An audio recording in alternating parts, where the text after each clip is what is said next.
President Trump's crypto project World Liberty Financial is officially getting into printing its own digital dollars with the announcement of the new USD1 Stablecoin. And if you haven't noticed, stablecoins are the talk of the crypto town as Congress prepares to finalize a bill that's been more than 5 years in the making. But as that bill gets written, it could determine winners and losers, or at least which players get a seat at the table. And considering the world's largest stablecoin, Tether, just printed $13 billion in profit last year, despite only having a little over 100 employees, the secret is now out, and Trump wants in. Here's why stablecoins just became crypto's World War III. Stablecoins are usually pretty much the most boring thing in crypto. They are literally just tokens that are designed to trade at $1 on the blockchain. But because there is so much demand for dollars around the world, they can be pretty popular. For example, Tether has grown from a size of under $20 billion in 2020 to more than 7 times that in under 5 years. But they ain't the only player in the game no more. Now Ripple's RLUSD is getting into the mix with a lot of traditional Wall Street types interested there. And Trump's World Liberty Financial just announced that they are also getting into the game with USD1. Now, we've already covered earlier this year why World Liberty Financial is Trump's real crypto play, not his meme coin. But USD1 is interesting because it technically now puts him in competition with his own Commerce Secretary, Howard Lutnick. You see, Howard Lutnick was the CEO of Cantor Fitzgerald, which holds all the treasuries backing Tether, letting its stablecoin USDT stay trading at $1. Lutnick vouched for Tether when everyone was asking if they actually had all the money they said they did. And not only that, but now having Lutnick in Trump's cabinet is a pretty strong line of defense, particularly considering Tether's largest competitor, USDC, was lobbying for the new stablecoin bill to block companies like Tether who are set up outside the US. But if you think about it, that's probably where there's the most demand for stablecoins. Americans, like me, have no problem accessing dollars in a bank. But for countries like Argentina, where there are currency controls in place, access to the stability of the dollar is not so easy to come by. And stablecoins can be a huge solution to that problem, when the value of the peso there has imploded. In fact, we asked Tether's CEO Paulo Arduino about the demand for dollars in emerging markets when we were down there in El Salvador, where they recently just moved their headquarters to.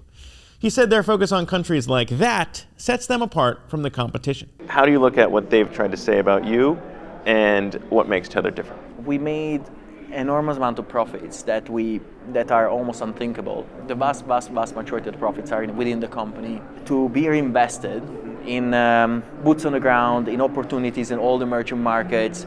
So we are investing in our business model, but in our communities. Yep. If you look at our competitors, ask them to point on a map where any of the countries that I mentioned are, and see how many they get right. Spicy, spicy.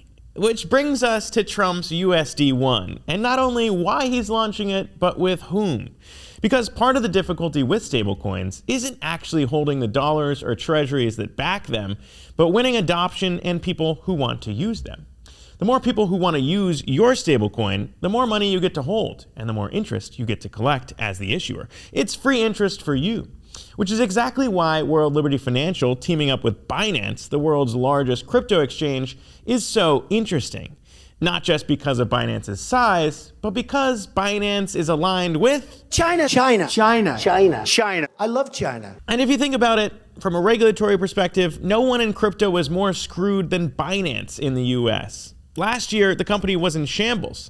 They had just pulled out of the US altogether, their founder CZ was thrown in prison for charges tied to money laundering, and the exchange had just paid a $4.3 billion fine after US prosecutors said it allowed criminals to trade on the platform and failed to report over 100,000 suspicious transactions with terrorist groups. So, kind of exactly the person you as president of the US would want to get in bed with. But to be clear, the relationship might not run that deep just yet. So far, it's only been revealed that USD1 will be tradable on the Ethereum blockchain and Binance's BNB chain. So technically, there aren't details about an actual joint venture yet with Binance, though it would be surprising to think some sort of deal there doesn't play out over time. Because again, the stablecoin game is all about usage. And as the largest crypto exchange, it's pretty easy to imagine Binance embracing USD1 as its chosen pair each time anyone wants to trade Bitcoin or ETH or any other cryptocurrency. And when they sell, that money moves to USD1, a win for Trump's World Liberty Financial and a win for Binance's blockchain. So the stakes are set, potentially billions of dollars a year to be made here, which really makes you wonder if all that campaigning among Republicans last year to block the actual country from ever launching a digital dollar really was all about the Big Brother scare tactics they raised on the campaign trail. If not open, permissionless, and private, again with a capital P, like cash, a CBDC is nothing more than a big government surveillance tool that will be weaponized to oppress Americans' freedom. Or if it was really just about making sure private stablecoin issuers like Trump's, like Tether, or like USDC all protected their ability to keep printing cash. So can I have your commitment that as long as you're the chairman of the Federal Reserve System, that we will never have a central bank digital currency? Yes.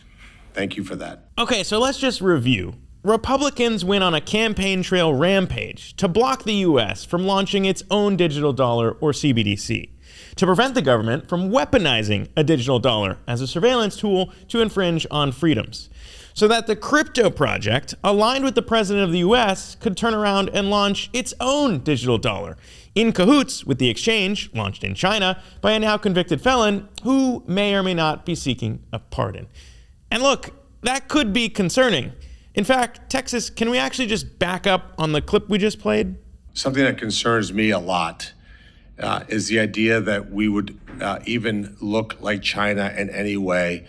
So can I have your commitment that as long as you're the chairman of the Federal Reserve System, that we will never have a central bank digital currency? And you know, it concerns me too that this perhaps may be the very best psyop ever run to leverage the crypto community in the name of freedom. Because if you're Trump, why stop at steering $1 when you can make more money steering 2? I'm Zach Guzman. This was Coinage. Stay safe out there.